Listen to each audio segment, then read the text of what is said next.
Hello and welcome. Tonight on Shift Gear. I drive a BMW. Ricky drives off a runway. And Jim drives off a cliff. We start tonight with a cheap car challenge. The producers gave us each £10,000 Of our own money. and told us to buy V8s. Ideally with cars attached to them. Yes, these cars should also be somewhat practical.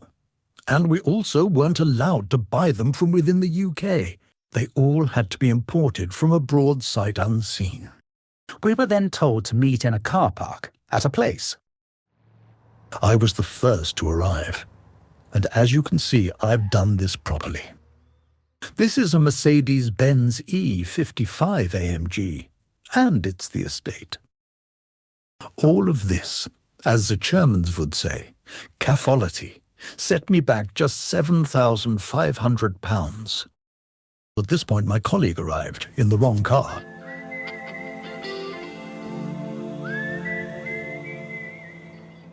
June, you've bought the performance car nobody wanted. Everyone knows the M5 is the fast saloon to buy. No, they're notorious for belonging to idiots. Well, at least you bought one with no rust problems. Those carbon fibre mirror caps a factory option, were they? I will admit the previous owner had some, interesting taste. Speaking of interesting taste, where's Hamster? You don't suppose he's bought something American, do you?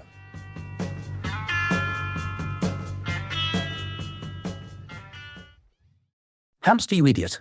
What have you bought? You think V8, you think America. I was testing a new Mustang earlier in the year, which you will have seen in last week's show, so I thought, why don't I import one for this? Because it's awful. Come on, everyone loves the Mustang.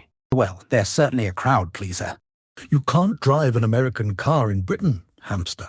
At this point, to stop us arguing, the producers gave us a challenge. You will now drive from here to one of Britain's tallest mountains, a journey of nearly 200 miles. 200 miles in an M5, how hard can it be? Don't say that. And so we set off. Get your motor running. Head out on the highway. Our route took us very close to the Shift Gear test track, where the producers asked us to stop, giving us another challenge. What do you suppose the challenge is? The producers say the Tigs will now be taking our cars for a lap of the circuit to see how slow they are. He set a benchmark time in a Golf R of a 111, and we will receive a point for every second faster we are, and lose a point for every second slower. He's gone straight for the Mercedes. I told you, it was the best car here.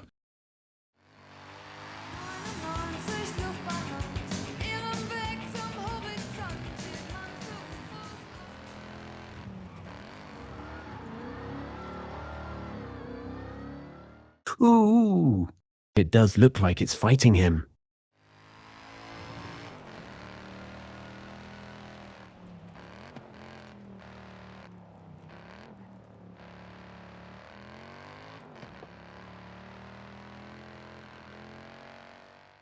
Does a lap usually take this long? I'm getting bored.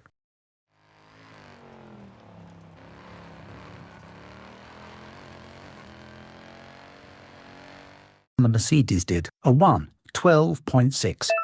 Now, it is the turn of the M5. Watch how it's done.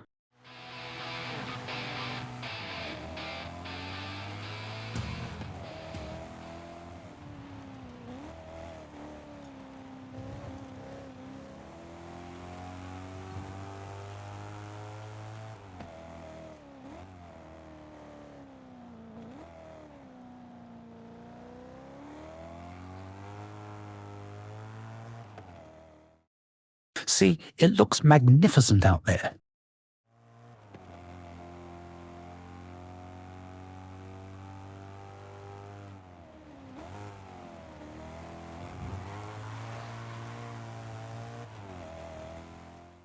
Yes, yes, yes. The brilliance.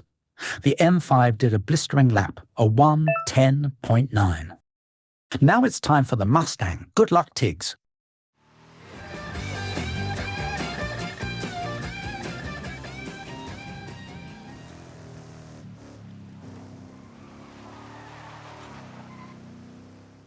Ooh!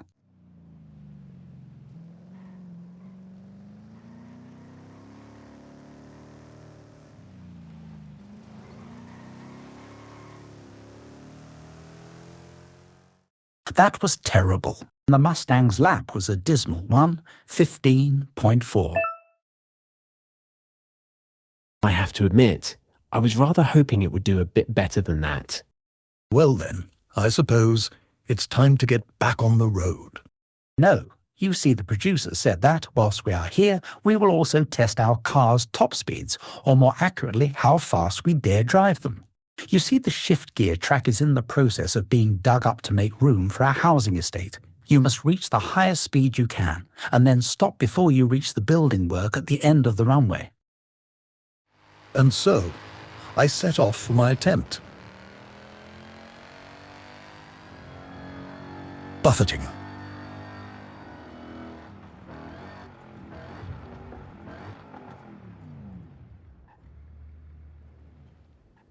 Next up, it was Cluckson's turn, in the BMW M5.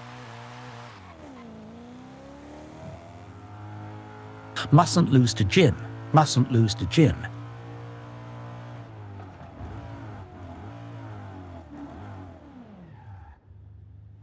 Some poo may have come out then. As Cluckson left to find some clean underwear, I set off for my turn. I am slightly concerned, because he barely stopped in time, but I have less power, meaning I will need to brake later to be in with any chance, and I do not trust these imitation American brakes. He's leaving it very late to slow down. I think, here.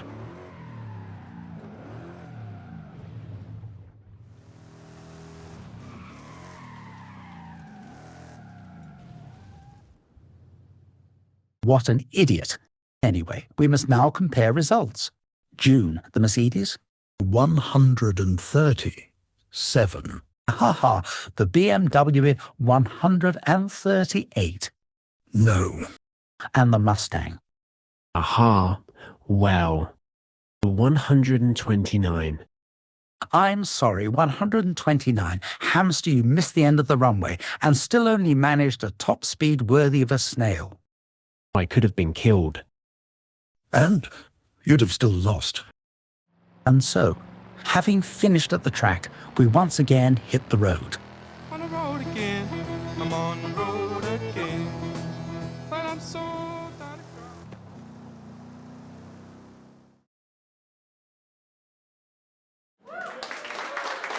And we will pick that up later on. First, though, you may have noticed there are a number of raging bulls in the studio tonight, and that's because of this car behind me, the latest installment of madness from the Italian company, the Revolting, and I've been driving it. Right, so Lamborghini has gone and done it again. Just when you thought they'd calmed down, stopped putting jet engines in road cars and painting them colours that make parrots wince, they've unveiled the Revuelto, which, by the way, sounds less like a supercar and more like something you'd find on the tapas menu at a dodgy Spanish bar. I'll have the Revuelto with extra chorizo, please. But naming conventions aside, this car is utterly magnificently berserk. Let's start with the basics. It has a V12. Not just a V12. A 6.5-litre naturally aspirated V12 that screams like a banshee in a blender. But wait. Because we live in the future, it's also a hybrid. Yes, Lamborghini has plugged it into the green movement, sort of. It has 3 electric motors, one of which drives the front wheels, so for the first time in Lamborghini history, you can, theoretically, drive through your village at 5 a.m. silently. But you won't. Because you're not an accountant. You bought a Lamborghini. Altogether, this mad mechanical symphony produces 1,001 horsepower. 1,001. That's not a car. That's an intercontinental ballistic missile with leather seats. Inside, it's typically Lamborghini. The dash looks like a PlayStation fell into a vat of Red Bull. There's a row of buttons that don't seem to do anything unless you yell in Italian. There are screens everywhere, and one of them is specifically angled so your passenger can see just how scared they should be. Now, driving it. Put your foot down, and the Revuelto launches like a cat that's sat on a barbecue. 0 to 60 happens in about 2.5 seconds, which is roughly how long it takes your brain to register that you've left the Earth's atmosphere, and it grips like a toddler on a cookie. And the noise. Oh, the noise! It's not just a sound, it's an event. It's a Wagnerian opera conducted by Thor during a thunderstorm.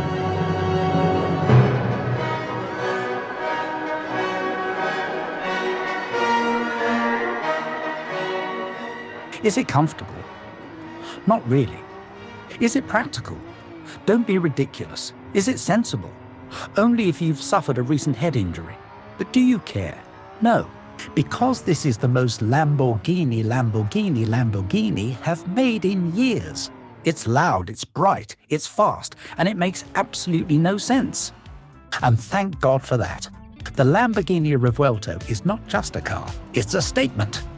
A thundering, snarling, flame-spitting declaration that excess is alive and well. And it comes in carbon fiber.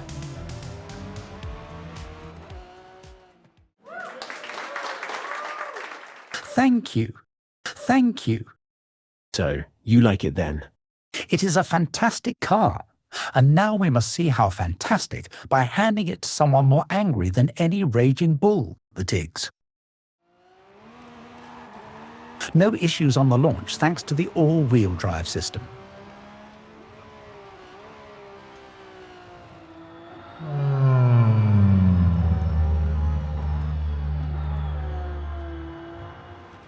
The Tig's still listening to his whale song collection. He is of course fluent in the language of 47 species of animal.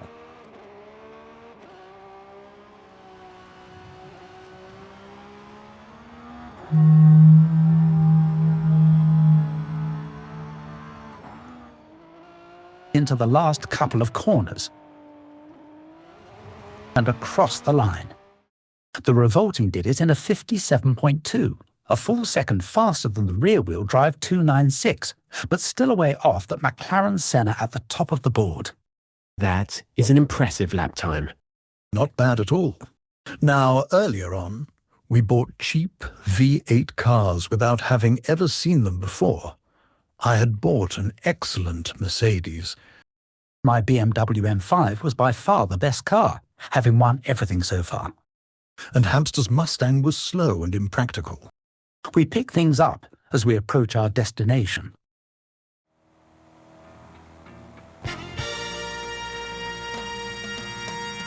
At this point, we thought we were nearly at the end of our trip in these bargain V8s.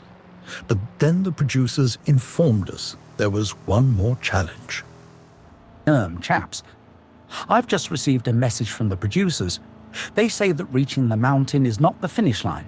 We must in fact drive to a satellite dish at the top. We may need to modify our cars for this. As we were nearby, we headed to Hamster's workshop and cued the music.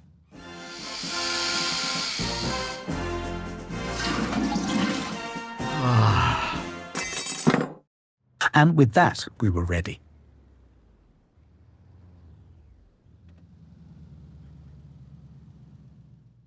The upgrades on the Merc are simple.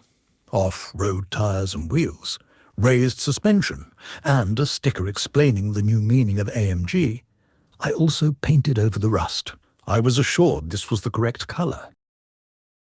I've also upgraded to off-road wheels and tires, and raised the suspension. I've also removed the horrible window tint and replaced those disgusting mirror caps and, most importantly, M Performance stripes. You see, I've also done all that off-road stuff, but as well as that, I also replaced the bonnet for one that gives better airflow and managed to source a matching wing. And so, we set off on the final part of our adventure, which the producers had just informed us was a race. Strangely, though, one of us didn't seem in a hurry. Unlike those two imbeciles, I'm going to take this easy. Remember, to finish first, you must finish.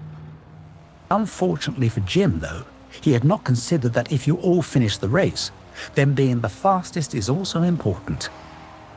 There it is.